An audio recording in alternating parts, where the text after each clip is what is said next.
Hello everyone, I am here with my 34 and 35 week update. I'm actually 34 weeks and 5 days today, so almost 35 weeks. But I'm just going to jump right into it. There's a lot to say. There's been a couple things that happened this week that I really wanted to talk about. First of all, I forgot to mention last week that I am obsessed with ice. I love ice. I cannot not chew ice. So the perfect ice is, sorry, my dog's in here. She's really distracting. Lay down. Lay down, baby.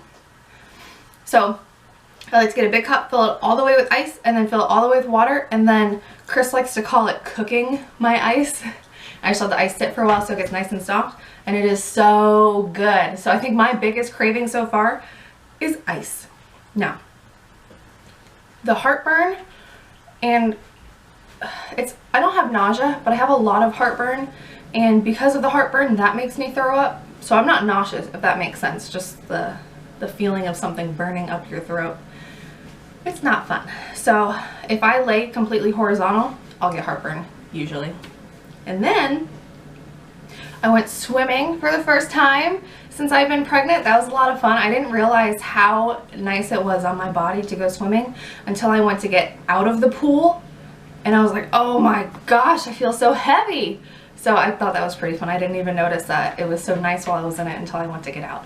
I did have an OB appointment, and at the OB appointment, I was checked. I'm not dilated. I'm not anything, not effaced or anything, so I'm still 0 and all that.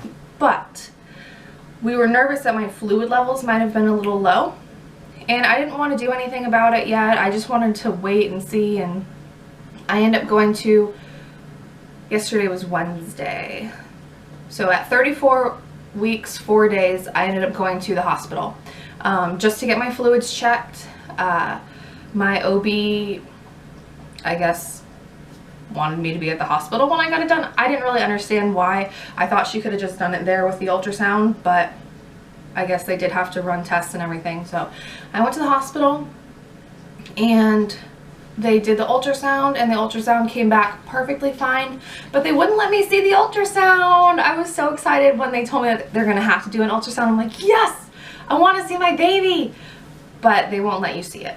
I guess because it's the ER for labor and delivery, so they want to be careful.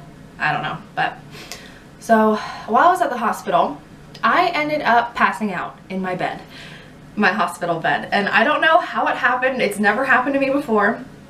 But all of a sudden, I'm laying there, and the nurse that was taking care of me is asking me questions, and then my blood pressure just plummeted.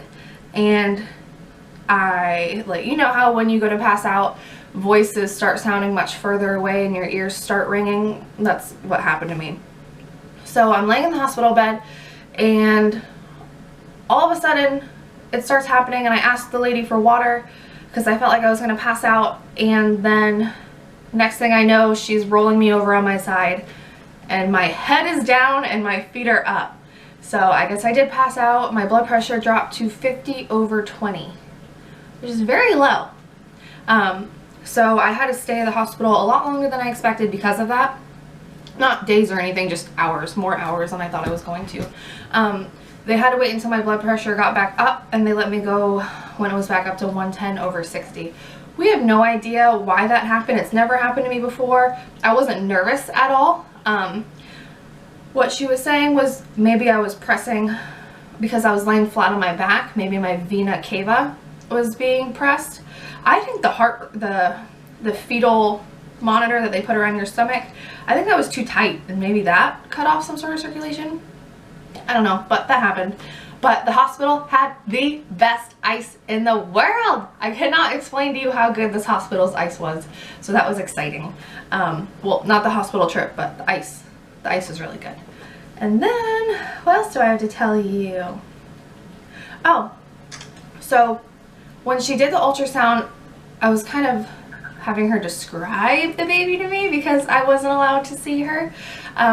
So she told me that she is head down, and her butt is in my right ribs, and she likes to hang out on my right side, so that makes a lot of sense. But she is head down, and I've felt her like this forever now, so I feel like she's been head down since I could feel her moving. But I guess that's good news. She could flip at any time, I guess, but I'm not even gonna worry about that.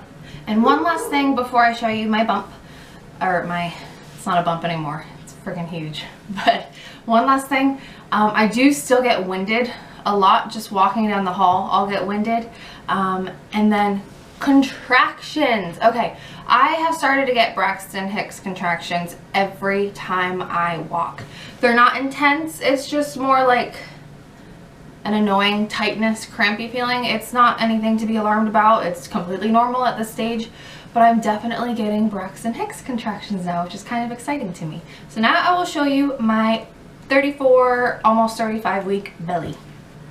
This is from the side, from the front, the other side, front, side. And that's all. So thank you so much for watching my 34/35 week update, and I will see you guys next week for my 36 week bump date.